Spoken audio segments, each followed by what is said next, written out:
تمہاری عورتیں تمہاری کھیتی ہیں، تو اپنی کھیتی میں جس طرح چاہو جاؤ، اور اپنے لیے نیک عمل آگے بھیجو، اور اللہ سے ڈرتے رہو، اور جان رکھو کہ ایک دن تمہیں اس کے روبرو حاضر ہونا ہے۔ اور اے پیغمبر، ایمان والوں کو بشارت سنا دو،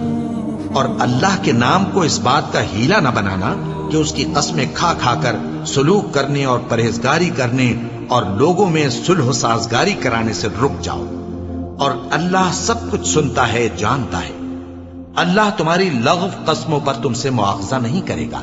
لیکن جو قسمیں تم قصد دلی سے کھاؤ گے ان پر مواخذہ کرے گا، اور اللہ بخشنے والا ہے، بردبار ہے۔ جو لوگ اپنی عورتوں کے پاس جانے کی قسم کھا لیں ان کو 4 مہینے تک انتظار کرنا چاہیے۔ اگر اس عرصے میں قسم سے رجوع کر لیں تو اللہ بخشنے والا ہے، مہربان ہے۔ اور اگر طلاق کا ارادہ کر لیں تو بھی اللہ سنتا ہے، جانتا ہے۔ اور طلاق والی عورتیں 3 حیض تک اپنے تئیں روکے رہیں،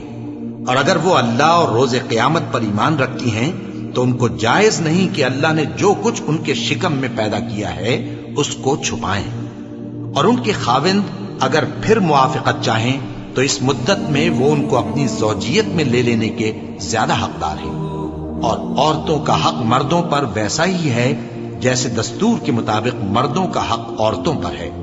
البتہ مردوں کو عورتوں پر 1 درجہ فضیلت ہے، اور اللہ غالب ہے، صاحب حکمت ہے۔ طلاق صرف 2 بار ہے، یعنی جب 2 دفعہ طلاق دے دی جائے تو پھر عورتوں کو یا تو بطریق شائستہ نکاح میں رہنے دینا ہے یا بھلائی کے ساتھ چھوڑ دینا۔ اور یہ جائز نہیں کہ جو مہر تم ان کو دے چکے ہو اس میں سے کچھ واپس لے لو۔ ہاں، اگر زن و شوہر کو خوف ہو کہ وہ اللہ کی حدوں کو قائم نہیں رکھ سکیں گے تو اگر عورت خاوند کے ہاتھ سے رہائی پانے کے بدلے میں کچھ دے ڈالے تو دونوں پر کچھ گناہ نہیں۔ یہ اللہ کی مقرر کی ہوئی حدیں ہیں، ان سے باہر نہ نکلنا، اور جو لوگ اللہ کی حدوں سے باہر نکل جائیں گے وہ گناہگار ہوں گے۔ پھر اگر شوہر 2 طلاقوں کے بعد تیسری طلاق عورت کو دے دے تو اس کے بعد جب تک عورت کسی دوسرے شخص سے نکاح نہ کر لے اس پہلے شوہر پر حلال نہ ہوگی۔ ہاں، اگر دوسرا خاوند بھی طلاق دے دے اور عورت اور پہلا خاوند پھر ایک دوسرے کی طرف رجوع کر لیں تو ان پر کچھ گناہ نہیں، بشرطے کہ دونوں یقین کریں کہ اللہ کی حدوں کو قائم رکھ سکیں گے، اور یہ اللہ کی حدیں ہیں، ان کو وہ ان لوگوں کے لیے بیان فرماتا ہے جو علم رکھتی ہیں۔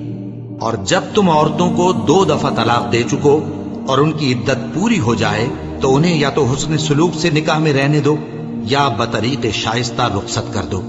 اور اس نیت سے ان کو نکاح میں نہ رہنے دینا چاہیے کہ انہیں تکلیف دو